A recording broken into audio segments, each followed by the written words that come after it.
Our daughter ended her life at 24 due to depression. If someone is determined to end their life, how can one change their mind? Oh, well, first of all, I'm very sorry about that. That's a terrible thing. Look, I had this friend,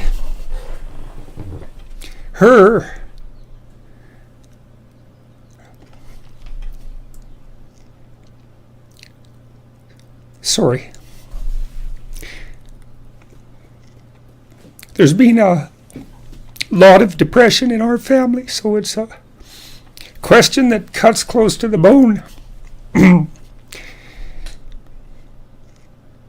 Anyways, I had this friend, a friend of my parents, and her granddaughter committed suicide, She was just beating herself up about that.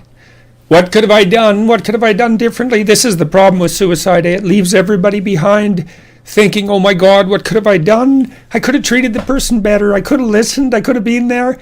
It's like, and she was just beating herself up about this, really feeling that she wasn't a useful person, that she'd failed as a grandmother. She's a really good person, And so I went for a walk with her, and I said, and she's married, and she likes her husband, and he's a really good guy. And I said, look, you're blaming yourself for your granddaughter's suicide. It's like, are you blaming your husband? Are you sitting him down and telling him what a useless bastard he was as a grandfather because his granddaughter committed suicide and how he failed completely? She said, no, I'd never do that. So I said, well, don't do it to yourself. No. Depression is a terrible thing. And many, many, many things cause it, and we don't understand. We understand some of them, but lots of them we don't understand at all. Sometimes people get depressed because they're really sick. We know that depression can be an inflammatory disease. It might be associated with autoimmune dysfunction. There's lots of reasons that people get depressed, and depressed people can go places that are so dark you just cannot imagine it. And it isn't necessarily the case that you can always rescue someone, but drowning yourself in the aftermath of a suicide is not helpful. So there's a good room for self-forgiveness there, maybe you did some things you shouldn't have done that were reprehensible and all of that, but you don't want to beat yourself up. Remember the presumption of innocence, right? Innocent until proven guilty. And you have to apply that to yourself. I think there are times when people are so depressed that there isn't anything that anyone can do. And the depressed person thinks, and this is probably the worst part of it, the depressed person thinks, everywhere I look, it's nothing but catastrophe. And I can't see any way out of it. I can't see any path forward whatsoever. And then they think as well, and maybe it's the combination of these two thoughts that really make people suicidal. It's like, it's hopeless. It isn't going to get any better. No matter where I turn, there's no escape.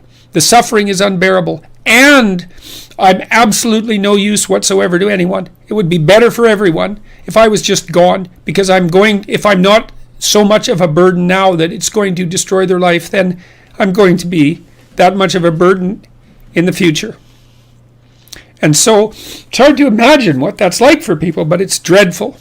And there's lots of ways you get there. And so you can listen to people. You can desperately encourage them to seek the help they need. Like I've seen antidepressants work miracles on very, very many people. Now, they don't work for everyone, and they're not a panacea, but they have side effects and all of that. But one of the side effects of untreated depression is that you kill yourself, and there is no recovery from that, and the probability is actually rather high. So you can go to war with them about antidepressants. If the person can't get out of their depression and they're suicidal, it's like, what do they have to lose? 1 month on antidepressants. They'll know. Well, they might have to experiment longer, because it would depend on, some people respond better to some classes of antidepressants than the others.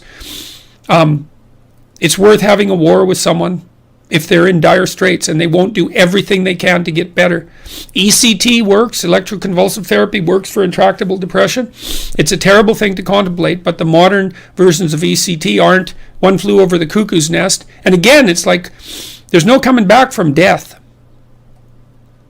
So, look, it isn't clear. You can't rescue everyone. People get sick and they die. And sometimes the way they die looks like it's depression. Depression is a multifaceted phenomenon. You can be there for them. You can listen. You can watch. You can intervene.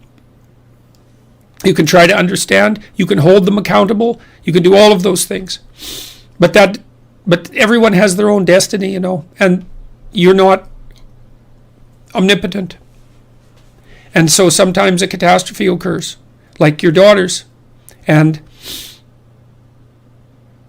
then you should try to drag the least amount of misery forward that you can once you recover from your grief.